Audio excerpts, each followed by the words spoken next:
Eh bien bonjour à tous, je suis Didier Dieumegar et je vous avais promis une vidéo sur mes nids en plâtre, la fabrication de mes nids en plâtre. Donc pour ce faire, je vais vous présenter le matériel qu'il faut et notamment le plâtre qui est très important. Donc ce plâtre, c'est le plâtre Molda 3 normal. Que j'achète moi en sac de 25 kg parce que moi je fais quand même pas mal de nids. Et aujourd'hui je vais vous faire le nid avec du lutèce bleu, donc qui n'est pas du tout approprié pour les nids de fourmis, parce que c'est du plâtre qui est assez grossier, qui sert à enduire et à briqueter. Donc il vous faut donc une auge avec une truelle pour préparer le plâtre, un pistolet à colle chaude, thermique, qui vous servira à coller la vitre après sur le nid, une perceuse avec un forêt de diamètre 10 pour relier votre nid à votre aire de chasse avec des petits tuyaux vendus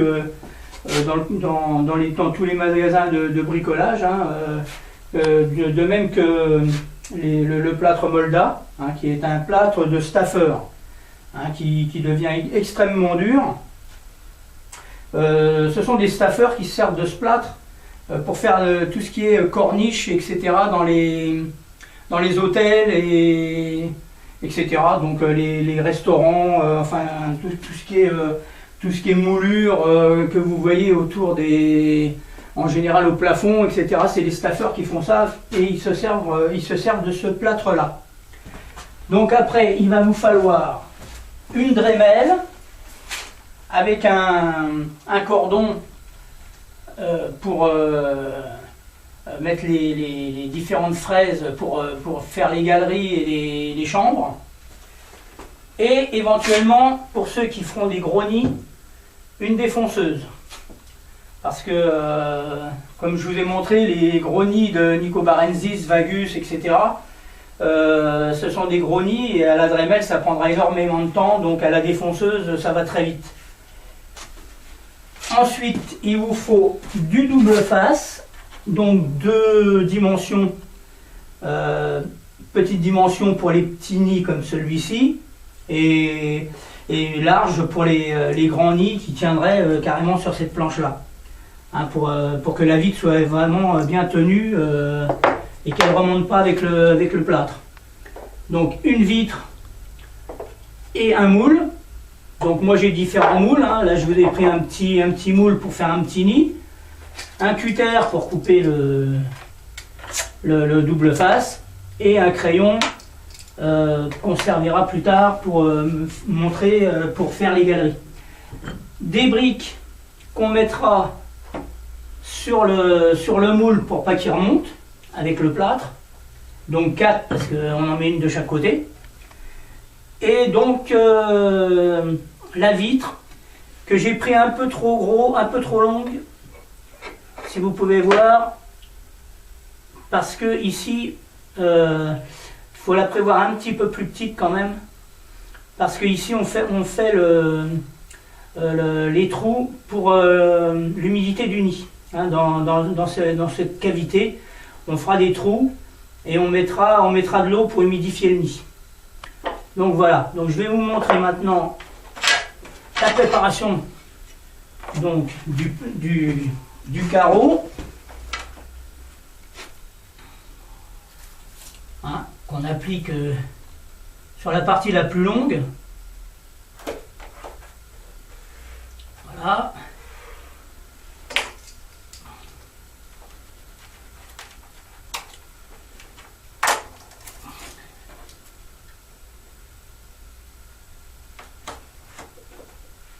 Et bien l'appuyer pour que ça colle bien.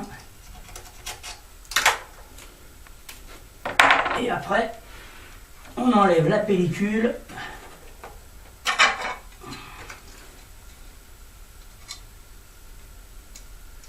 C'est pas toujours facile.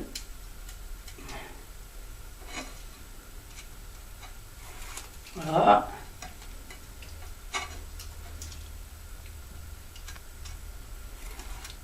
Et voilà. Donc on applique, que ce soit bien sec, hein, pas de poussière, sinon ça collera pas. Voilà. On applique le carreau sur la surface plane de la planche. Et après vous disposez votre moule. D'un côté, plaqué le long du moule et bien laisser la partie, cette partie-là pour pouvoir faire la partie humidification. Après, vous mettez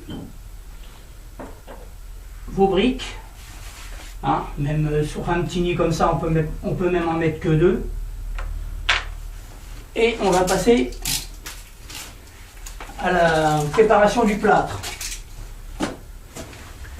Donc pour ça, vous mettez de l'eau. Dans l'eau, toujours l'eau avant. Hein, on ne met pas le plâtre et puis l'eau après. Hein.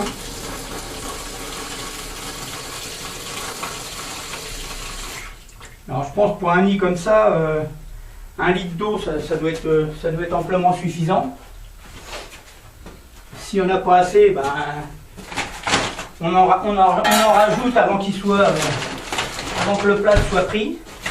Ça n'aura aucune importance. Hein. Donc vous prenez des poignées de plâtre et vous le répandez bien dans toute l'auge. Alors, il ne faut pas en mettre de trop, hein, parce que après ça ne sera pas assez liquide et vous aurez des trous dans le plâtre et vous n'arriverez pas à le faire, à bien le lisser. Donc il faut en mettre quand même suffisamment pour pas que ça soit que de l'eau, parce qu'après les fourmis vont passer à travers. Hein, ils vont le creuser vraiment facilement. Bon, toujours, hein, je vous répète, hein, c'est pas ce plâtre-là. Hein. Ça, je prends ce plâtre-là pour la démonstration, mais il faut absolument prendre du plâtre Molda. Hein, ou dans les grandes surfaces, enfin, dans les magasins de bricolage, si vous ne trouvez pas le plâtre Molda normal, comme ça s'appelle aussi du plâtre à modeler. Donc qui se vend en sac de 5 ou 10 kg, je crois. Hein, pour les gens qui vont faire qu'un nid, inutile d'acheter un sac de 25 kg qui sera perdu. Hein. Donc ils en vendent, ça se vend aussi en sac de 5 et 10 kg. Et ça s'appelle du plâtre à modeler. Voilà.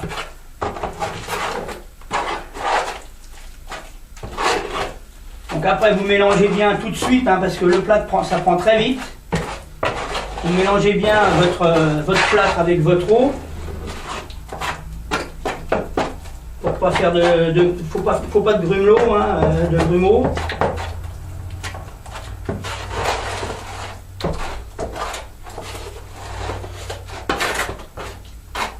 Que ça fasse une pâte bien homogène, hein, pour le poulet.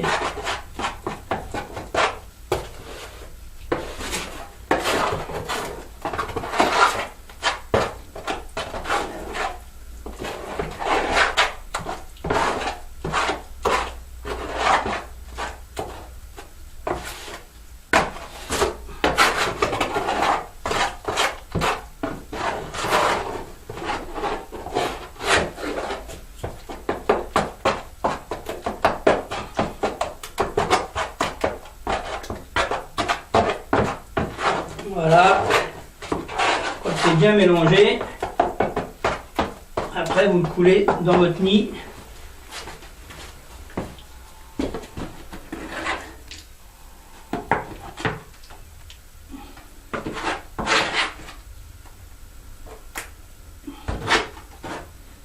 Voilà, vous le tassez un peu, hein, que ça prenne bien tous les contours.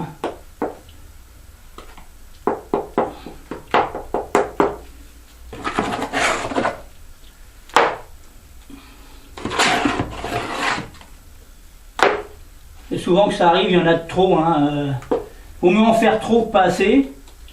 Après, bah, tant pis, on le jette. Hein, c'est pas C'est pas très onéreux non plus le plâtre. Hein.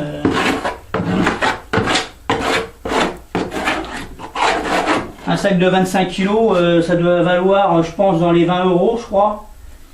Donc, et les sacs de 5 kg en plâtre à modeler, je pense que c'est dans les 5 € ou quelque chose comme ça. Donc, avec un sac de 5 kg, vous pouvez déjà faire un beau nid. Voilà, alors bien malaxé, bien, voilà, pour que ça élimine les bulles d'air. Voilà. Et bien le tasser pour que ça soit bien.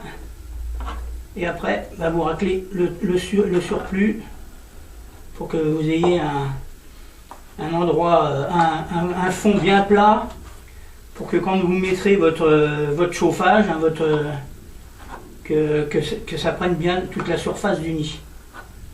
Voilà. Après vous remettez votre brique le temps que ça prenne. Comme ça. Et ça ne doit plus bouger.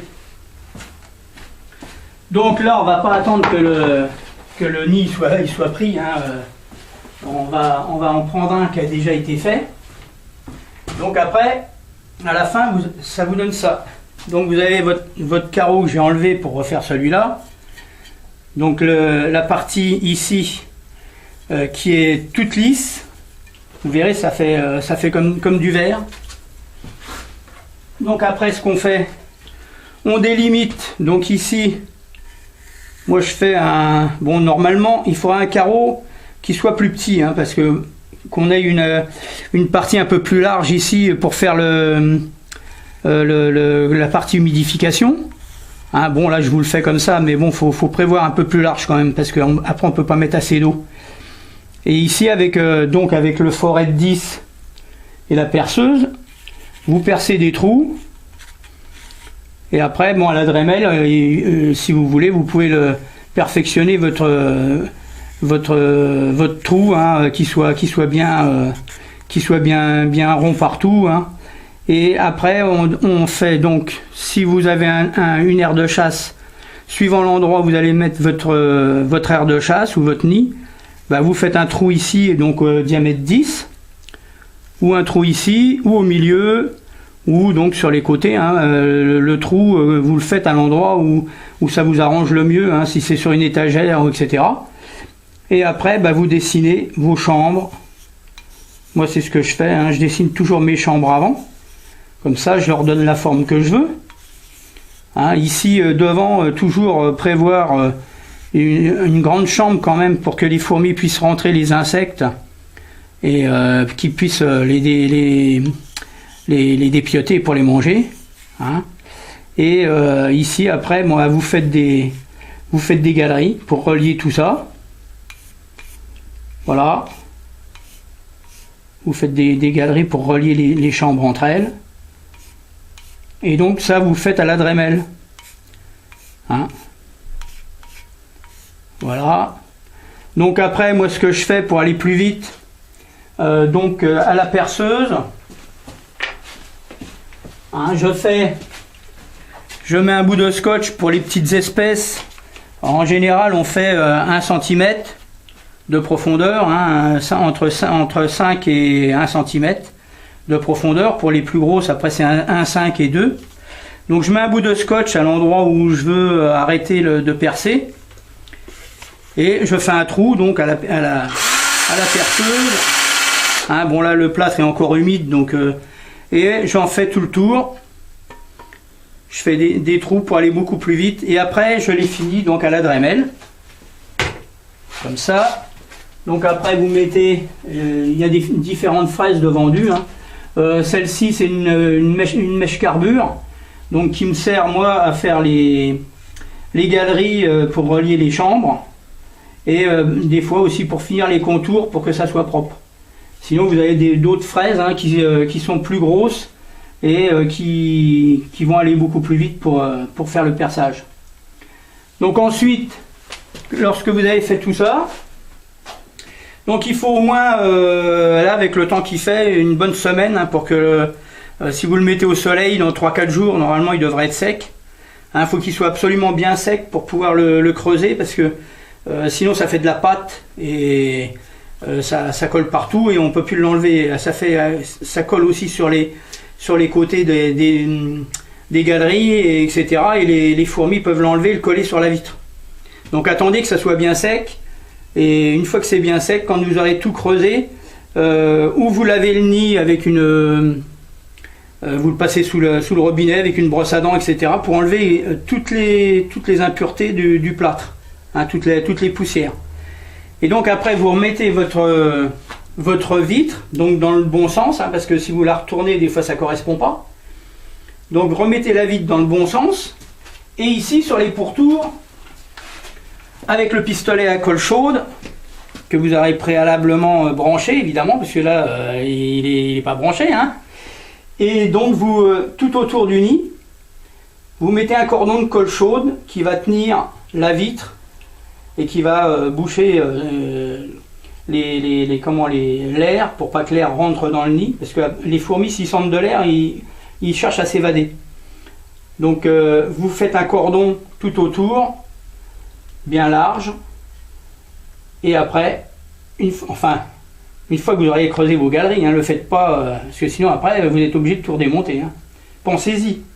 Donc voilà, donc après vous avez votre nid, une fois qu'il est collé, donc ça, la colle chaude, ça craint rien, il n'y a pas d'émanation, donc ça risque pas de nuire aux fourmis. Après, vous reliez votre aire de chasse avec les petits tubes transparents. Et après, vous pouvez mettre vos fourmis. Voilà. Et dans ce genre de plâtre, je n'ai eu aucune évasion depuis que je fais des nids en plâtre. J'ai eu des fédoles, j'ai eu tout un tas de fourmis, j'entends partout, qui creusent le plâtre. Et avec mon plâtre, j'ai jamais eu de fourmis qui ont creusé et qui se sont évadées en creusant des galeries dans le plâtre, dans ce plâtre-là. Voilà. Donc si vous suivez mes conseils, normalement vous ne devez pas avoir de problème. Et vos fourmis, en principe, se sentiront bien dans ce genre de nid. Vous pouvez les humidifier comme vous voulez. Beaucoup, pas beaucoup. Le laisser sécher, même faire des nids pour certaines espèces qui n'ont pas besoin d'humidité. Et voilà. Donc si vous avez des commentaires, si j'ai oublié quelque chose, vous pourrez me le dire et je vous répondrai. Voilà, donc si vous voulez continuer à me suivre, j'ai encore beaucoup d'espèces à vous montrer. Et si vous avez besoin de conseils ou quoi que ce soit pour les nids, pour les fourmis, vous venez sur ma chaîne et je vous expliquerai tout ça. Voilà. Je vous dis à bientôt, j'espère que vous avez tout compris, que ça vous a plu, et à la prochaine pour une nouvelle vidéo, fourmis cette fois. Au revoir et bonne journée.